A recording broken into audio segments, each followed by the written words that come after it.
By late afternoon, the city felt like a hot engine about to overheat. Heat shimmered off the windshields, horns bleated in short bursts, and the rideshare app on Jay Villanueva's phone kept chiming with one more trip, one more delivery, one more chance to make rent a little less terrifying this month. Jay sat behind the wheel of his silver Corolla, blue polo darkened with sweat at the collar, matching cap pulled low to keep the sun from stabbing at his eyes. On the passenger seat lay a half-eaten pan de sal and a plastic thermos of lukewarm coffee. On the rearview mirror swung a tiny Santo Niño keychain and a St. Michael medallion that had gone with him through too many dangerous roads in another life. Back then, he wasn't an Uber driver. He wasn't the Filipino guy in the blue hat. He'd been a convoy driver contracted with U.S. forces in Iraq, threading armored trucks through dust and fire and chaos, praying every bump wasn't an IED. Back then, the radio voices had called him Ramirez, easier than Villanueva. Back then, he'd watched friends bleed out in the seat next to him and had learned exactly how long a human being could hold on to life. Now he watched the ETA on his phone and the little bar of his daily earnings. Life was simpler and, in some ways, more exhausting. A new ping lit up the screen. Uber Connect, package delivery. Pickup, Willow Tech Solutions. Drop-off, 27 River Place, Suite 1403. Priority, high. The surge price made Jay whistle under his breath. "Ay, salamat," he murmured. "That's the electric bill." He accepted the trip and merged back into traffic, shoulders relaxing a little. It was just a package job. No chatty passengers asking where he was from, no one complaining about the music or the route. In and out, easy. Willow Tech was on a narrow side street between old brick warehouses that had been turned into shiny offices nobody from his neighborhood could afford. Jay pulled into the loading zone, flashed his hazard lights, and followed the app's instructions to the glass doors. A receptionist handed him a plain brown box sealed with clear tape. She said, "Please be careful with that. Our whole afternoon depends on it." "Yes, ma'am," Jay said. He tucked the box carefully against his chest. "I'll bring it fast." He hustled back to the Corolla, set the box on the passenger seat, and swiped Picked Up on the app. The map spun, recalculated, and pointed him toward River Place, a high-rise near the river. The quickest route was through an older industrial block with narrow one-way streets, alleys barely wide enough for two cars to squeeze past each other. He turned into one of those alleys now, the brick walls rising on either side like a canyon. Halfway down, his GPS chirped, "You have arrived." The tower service entrance loomed at the end, a set of double gray doors with a small faded sign that read "Deliveries Here." There was no open spot, just a sliver of curb beside a white van. He eased in, tires kissing the gutter, flashers on. He checked his mirrors, made sure he wasn't blocking the lane. 2 minutes, he told himself, "I'll be in and out." He grabbed the box and stepped out into the alley's muffled heat. Somewhere behind him, a siren wailed faintly, distant enough to ignore. He shifted the box in his arms and started toward the service door. "Hey," a voice barked. "You! Stop right there!" Jay froze. The box slipped in his sweaty hands. He turned. A patrol car sat nose first at the mouth of the alley, red and blue lights strobing off the bricks. A tall white officer in a dark uniform was already striding toward him, finger stabbing the air. Another officer climbed out of the driver's side and followed, jaw clenched. Jay's heart dropped into his stomach. He raised one hand instinctively, the other still cradling the box. "Yes, officer," he said. "I'm just making a delivery." The first officer, whose nameplate read Barnes, closed the distance fast. He got right in Jay's face, his breath hot and bitter. "You think I'm stupid?" he snapped. "We got a call about a brown guy in a blue shirt stealing packages off porches and loading them into a silver sedan. You matching that description exactly, amigo." "I'm not stealing," Jay said quickly. "I'm Uber driver. Look, this is delivery. I can show—" Barnes jabbed a finger at the box. "Don't move," he snarled. "Hands where I can see them. Put the box down." Slowly. Behind him, The second officer, O'Neill, came up on Jay's other side, one hand already resting near his holster. Bystanders at the end of the alley started to slow, forming a small knot of faces and phones. A teenage boy raised his cell and hit record. The air grew heavier. Jay crouched a little and set the box gently on the asphalt. His knees popped. He straightened with his palms out, fingers spread. "Sir, I can show you the app," he said, trying to keep his voice calm. "It's not stolen. I pick up from Willowtech." Barnes grabbed the front of his blue polo and yanked him forward so hard Jay almost stumbled into him. "Don't lie to me," the officer spat. "You people think you can just cruise around, snatch whatever you want, say delivery, and it's fine. You people." The words hit Jay's chest like a thrown stone. I'm not lying," he stammered. "Please, I have ID. My car is right there. You can check." O'Neill stepped behind him and clamped a hand on his shoulder. "Relax, big man," he said, though his grip tightened. "Barnes, you want me to cuff him?" Jay's breath came faster. His mind flickered for a nauseating second back to another alley in another country where a man in a different uniform had shoved him just like this while shouting in Arabic and broken English. The memory of sand and blood rushed up so fast he had to blink hard to stay in the present. "I didn't do anything," he said. "I just parked for 2 minutes. You can ask inside." Barnes laughed, short and ugly. "Oh, sure. Let's all go on a field trip and ask your friends." He turned his head and raised his voice to the gathering crowd. "Look what we got here, folks. Mr. Just making a delivery. Bet the last porch pirate said that too." A woman near the mouth of the alley frowned. "He's just holding a box. You don't know what he did." Her friend pulled out a phone as well. "ID. Where is it?" "In my pocket," Jay said. He started to lower one hand, but O'Neill squeezed his shoulder hard. "Not till we say so," O'Neill growled. "You reach for the wrong thing. This goes bad real quick, understand?" Jay swallowed. "Yes, sir," he whispered. Barnes smirked. "Okay, genius. On my count, nice and slow. Right pocket?" "Left," Jay said. "Left." Barnes repeated. "Go." Before we continue the story, let me know what country you're watching from. Hit the like button if you love this story, and please subscribe if you are new to my channel. Let's continue. Jay moved like he was underwater, every inch deliberate. He pinched his wallet out of his pocket with 2 fingers and held it up. Barnes snatched it, flipped it open, and rifled through the contents. "Driver's license," he muttered. "Temporary Uber ID." He squinted at another plastic card tucked behind the license, one Jay rarely showed anyone. The edges were worn, the photo faded. A younger Jay in desert camouflage, expression tight, a U.S. flag ghosted in the background. Above the barcode it read, "Coalition Forces, Local National Vehicle Operator, Clearance, Level 3. Barnes snorted. "What's this, fake military card?" he said loudly. "You really went all out, huh?" Jay felt his face heat. "It's not fake," he said. "I used to drive convoys for U.S. Army in Iraq." O'Neill rolled his eyes. "Yeah, and I'm the Pope," he said under his breath. "Barnes, I'll check the car." He shoved Jay forward onto the hood of the patrol car and moved toward the Corolla, already pulling on gloves. Jay's cheek hovered inches from the hot metal. He could smell oil and exhaust and the faint tang of his own sweat. "Why you park like that anyway?" Barnes demanded, still gripping his shirt. "Too good to find a real spot?" "There is no space," Jay said, heat of shame and anger mixing in his chest. "I use hazard like other delivery." "You block in a service alley," Barnes snapped. "That's an infraction already. And if this box is stolen on top of it, you're looking at a nice little tour of county." "I didn't steal it," Jay said desperately. "Please, sir, the app." "Shut up," Barnes barked. "You talk when I ask." O'Neill opened the passenger door of the Corolla and leaned in. "Got a child seat back here," he called. "Some fast food bags, nothing juicy." He popped open the glove compartment, paper spilled out.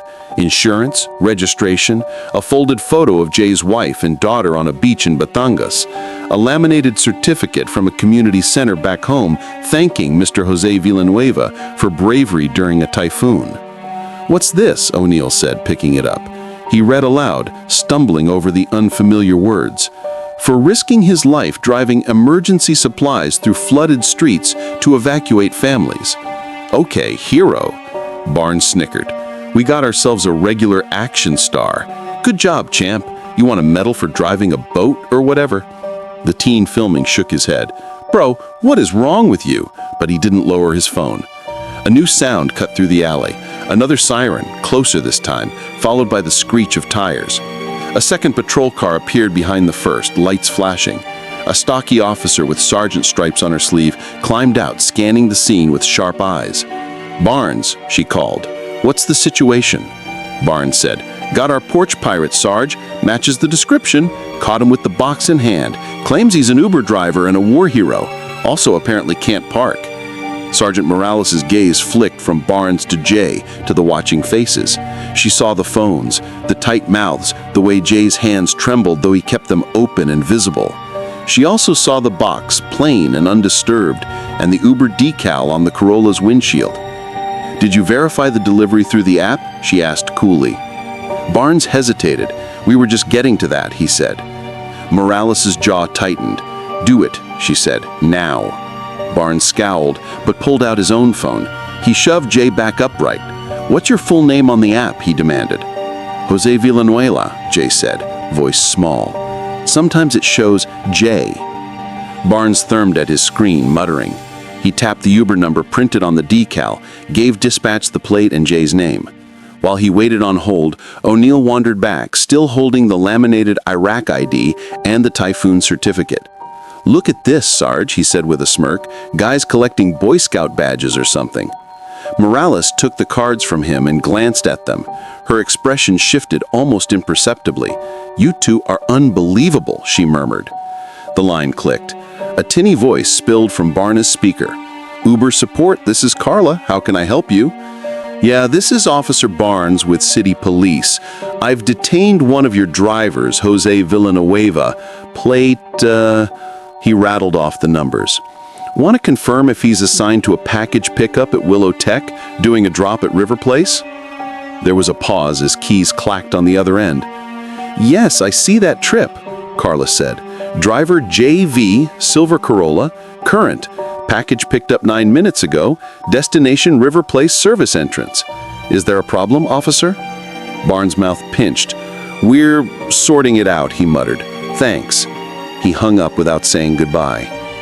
Morales crossed her arms. So the delivery is legitimate, she said. He's exactly where he's supposed to be. Barnes's ears reddened. That doesn't mean he didn't hit other houses before that, he argued weakly. He still matches. A black SUV turned slowly into the alley, unmarked but clearly official. It stopped at the edge of the fray and idled. The driver's door opened and a man in a plain dress shirt and slacks stepped out, adjusting a holster at his hip. His short hair was threaded with gray at the temples, and a faint scar ran from his jaw to his neck. Sergeant Morales, he called, got a call about a suspicious package near River Place. Bomb squad's on standby. What we got? Detective Carter, Morales said, nodding. I think it's a false alarm. Uber Connect delivery. Officers Barnes and O'Neill detained the driver. Detective Carter's eyes shifted to Jay. For a heartbeat, everything stopped. The noise of the city flattened, the heat faded, and there was only the detective's gaze, narrowing, sharpening, as he stepped closer. He picked up the ID from Morales' hand, squinted at the faded photo and the name.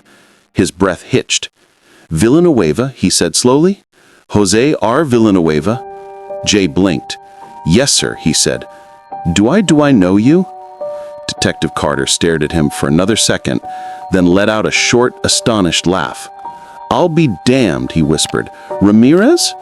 Jay's eyes widened. It had been years since he'd heard that name said with that accent. Carter, he asked, incredulous. Lieutenant Carter? From Fob Caldwell? Everything in the alley seemed to tilt.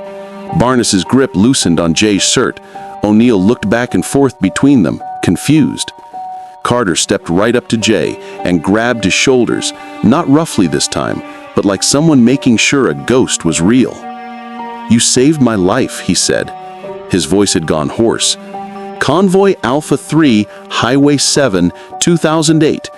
IED took out our lead vehicle. We were pinned. You turned your truck sideways to block the gunfire and pulled me out of the Humvee when it was on fire. You remember? The memory slammed into Jay like a wave. The blast, the screaming, the smell of burning rubber and flesh, Carter's bloodied face as Jay dragged him across the road, the machine gun chattering in the distance, his own hands shaking as he tied a tourniquet on a shredded leg. I remember, Jay said softly. I thought you'd die. Carter laughed again, this time with a raw edge. Almost did. He turned suddenly on Barnes and O'Neill, his expression hardening into something sharp and dangerous. You two laid hands on him? He demanded. Barnes swallowed. We detained him. He matched a description. Sir, we didn't know. No, you didn't listen. You saw his face and your brain filled in the rest. He held up the ID. This man spent years driving through hell so people like you and me could come home.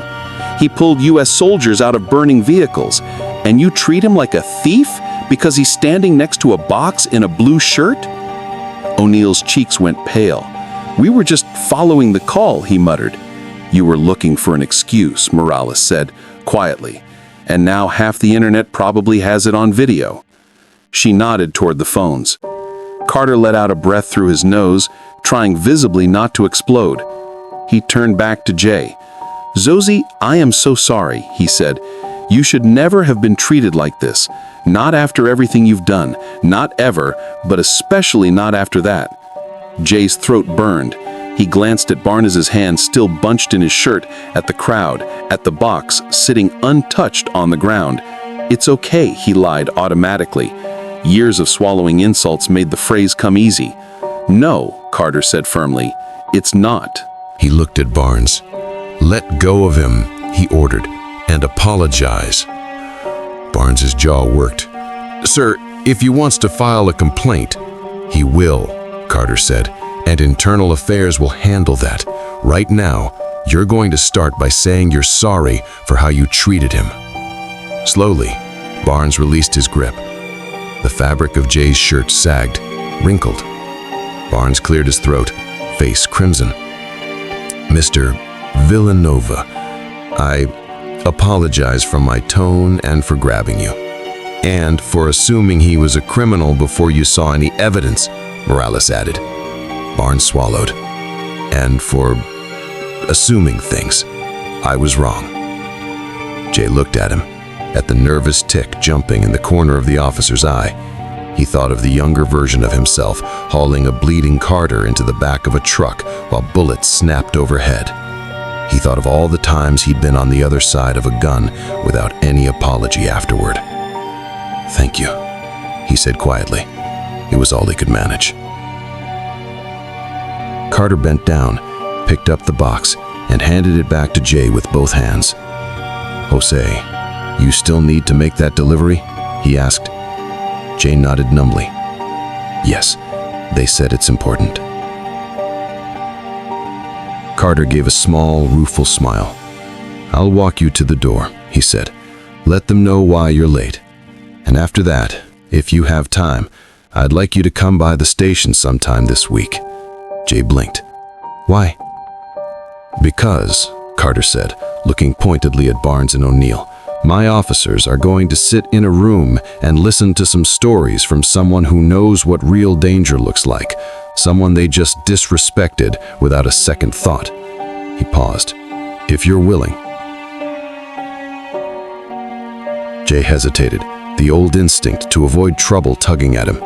But then he thought of his daughter, growing up in this city, maybe one day driving these same streets. He thought of her getting stopped in her own hoodie, in her own accent. I'm winning, he said. As he and Carter walked to the service entrance together, the crowd slowly dissolved. Phones lowered. A few people nodded at Jay as he passed. The teen who'd been filming gave him a small thumbs up. Inside the building, the receptionist at Suite 1403 apologized profusely for the mix-up when Carter explained, cheeks reddening on behalf of the city. Jay handed over the box with careful hands, got his digital signature, and stepped back into the sunlight with the detective. Life's funny, Carter said quietly, as they reached the alley again. I've got a metal plate in my leg because of that day on Highway 7. Every time the weather changes, I feel it. And I remember you pulling me out of that truck. Jay smiled faintly. Every time I hear loud boom, I remember too, he said. Carter winced. I'm sorry we added another bad memory to the pile today. I'm going to do everything I can to make sure it means something changes. A week later, in a training room at the station, Barnes and O'Neill sat in the front row as required, hands folded, eyes fixed on the table. On the projector behind them, grainy footage from the alley played, Barnes jabbing a finger in Jay's face, Jay holding the box like a shield, phones watching. Then the video paused, and the real Jay, blue polo, cap in hand, cleared his throat at the front of the room. His accent was still there, soft and steady. His hands still shook a little as he spoke. He talked about Iraq, about typhoons and flooded streets back home, about long nights on the road in this city, driving people who never learned his name but always noticed his skin. He talked about the feeling of a stranger's hand fisted in his shirt, the sting of "you people," the relief and anger tangled together when someone finally believed him.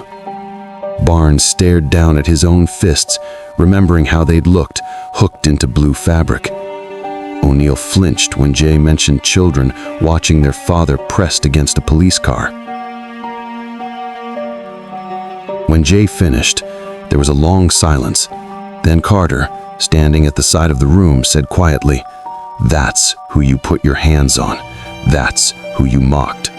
Ask yourself how many people like him never get a detective who happens to owe him his life. Treat the next person like there's nobody coming to vouch for them."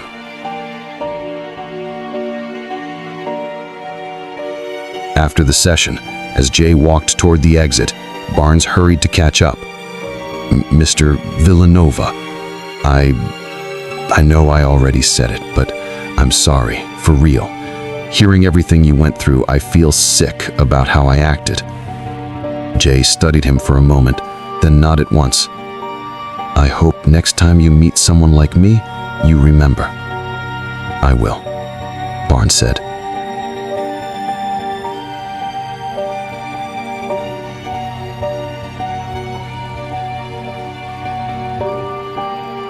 Jay stepped out into the glare of afternoon. His phone buzzed with a new ride request. He slid into the Corolla, touched the St. Michael medallion, and accepted the trip. The city's noise rose around him again, impatient and loud. He pulled into traffic, another anonymous driver in a blue shirt. But somewhere in a conference room, his name was on a slide titled "Lessons Learned," and at least a few officers would see his face in their minds the next time they reached for someone's shirt before reaching for the truth. Thank you for watching to our Badge and Justice stories. If you want to watch more stories like this, click the videos above. See you again tomorrow.